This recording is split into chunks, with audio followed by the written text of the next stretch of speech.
Chapter 2. Shea looked up at the deputy with a shaved head looming over her, his service pistol drawn.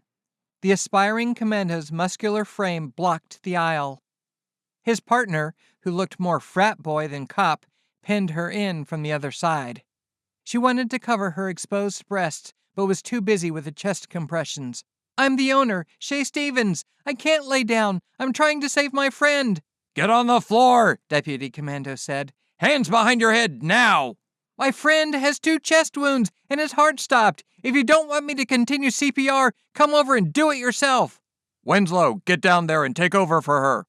"Roger that." Deputy Frat Boy holstered his weapon, knelt down, and replaced Shea's hands on the blood-soaked T-shirt covering Derek's wounds. Deputy Commando turned back to her. "You, get on the floor now!" "There's broken glass everywhere." "Do it now!"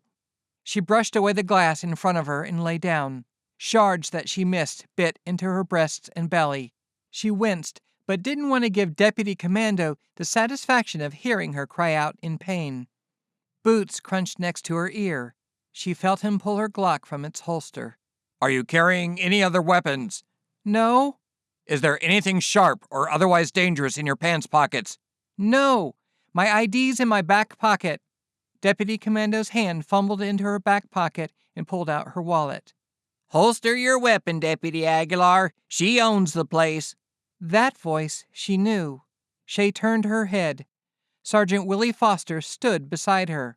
They'd known each other since they were kids, and despite her previous run-ins with the law, the two of them had maintained a cordial friendship.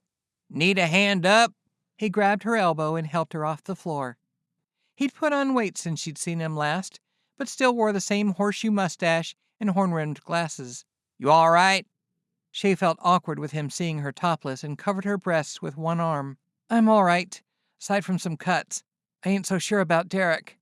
She wanted to pick the glass out of her chest, but her hands were sticky with Derek's blood. He was an ex-junkie. Using her blood-covered fingers to dig out slivers could be risky. The EMTs arrived moments later and went to work on Derek.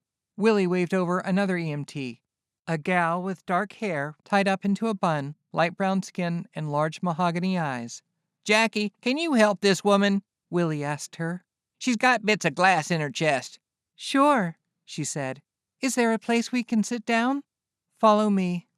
Shea led Willie and Jackie, the EMT, to the customer waiting area.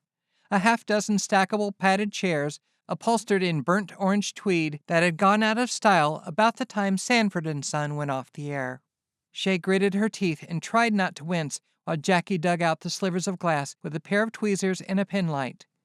Shea trembled, partly from adrenaline, partly from cold, and partly from anger, thinking of the nastiest thing she could do to whoever shot Derek.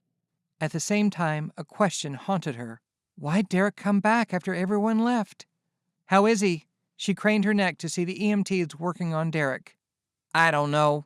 Willie pulled out a pad and pen and sat. "The EMTs will do everything they can. Why don't you tell me what happened?" Shea gasped as Jackie dug at an elusive shard of glass. "Sorry." Jackie adjusted the angle of her penlight. "This one doesn't want to come out." "Got a call from the alarm company about 4 o'clock, Shea said as she glanced up at Willie. "Found the door smashed and a lot of our inventory gone, including 3 custom bikes for the Pink Trinkets."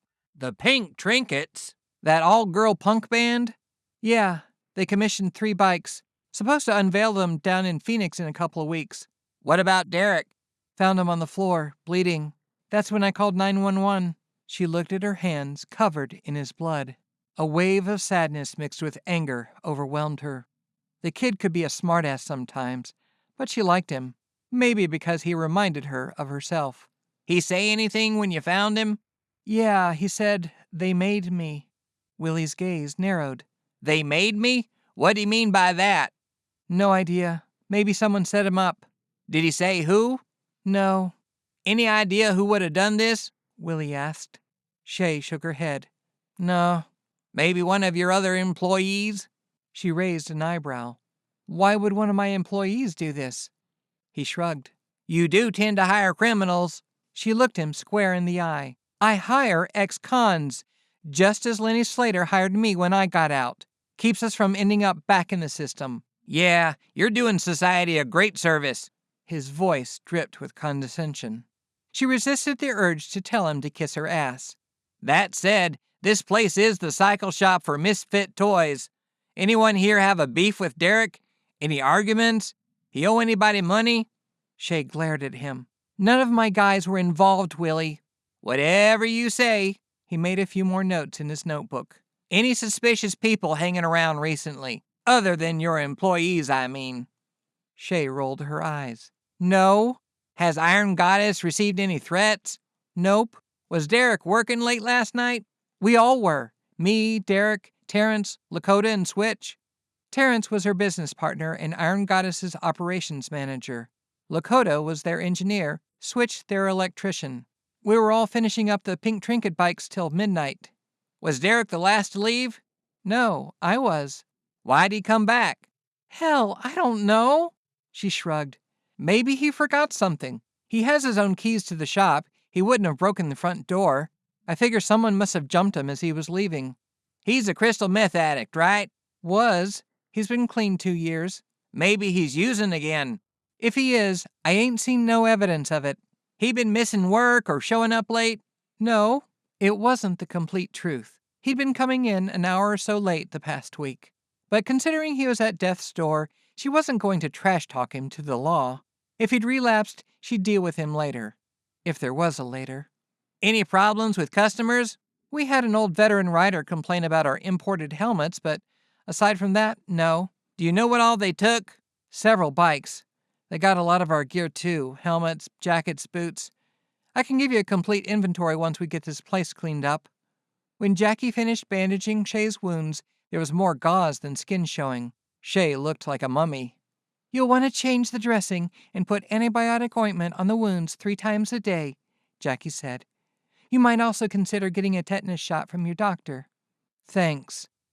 Jackie smiled and joined her comrades working on Derek. Willie, there's a box of Iron Goddess t-shirts in the office. Mind grabbing me one while I wash the blood off my hands? Shea walked into the women's restroom, still shaking.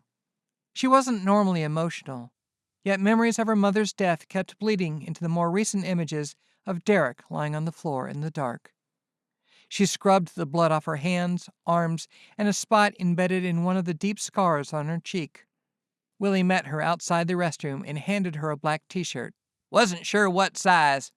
The label said it was a men's extra large, several sizes too big for her medium frame and small chest, but it slipped over the bandages. Across the room, the EMTs lifted Derek onto a gurney with a metallic clang. They taking him to Cortez General?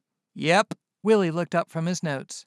Now, Shea, promise me something. What?